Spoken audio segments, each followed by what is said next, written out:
Bonjour à toutes et à tous, nous sommes le dimanche 21 avril 2013, bienvenue dans l'édition hebdomadaire des marchés du FX où comme chaque dimanche, nous allons revenir sur les principaux événements financiers de la semaine passée et analyser la façon dont ils ont affecté les marchés des devises et des matières premières dans le monde. L'agence Fitch a baissé d'un cran la note de la Grande-Bretagne, passant de AAA à A+, basant sa décision sur la dégradation de la situation économique et les prévisions en matière de déficit public. Les données devraient être publiées le 25 avril et montreront si la Grande-Bretagne est entrée dans la triple récession. Le dernier cours de la livre sterling était de 1,5227, soit une baisse de 0,32%.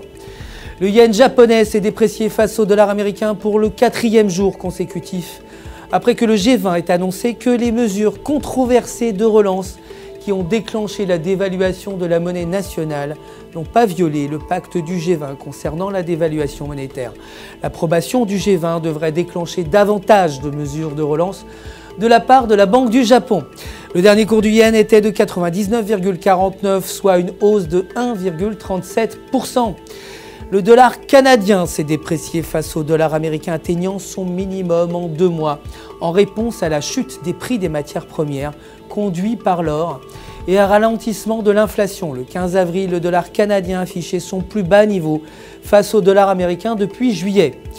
Le dernier cours du dollar canadien était de 1,0264, soit une hausse de 0,05%.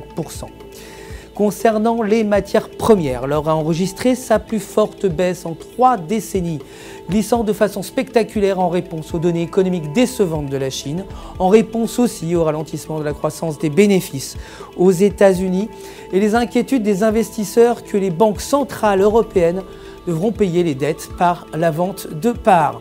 Réagissant à la chute spectaculaire du marché des matières premières, l'indice GSCI a baissé pour la 3e semaine consécutive, perdant 2,5%.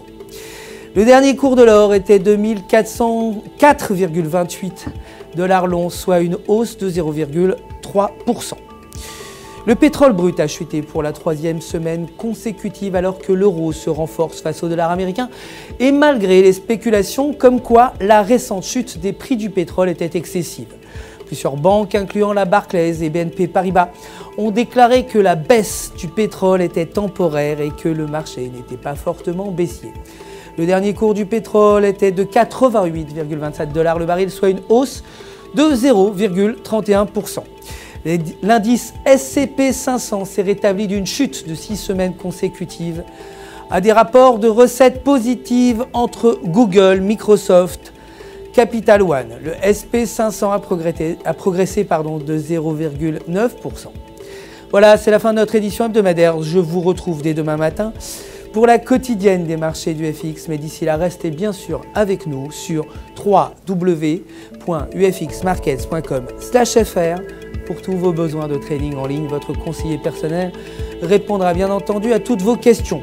Le centre d'assistance au trading du FX Market se joint à moi pour vous souhaiter une pleine journée de succès.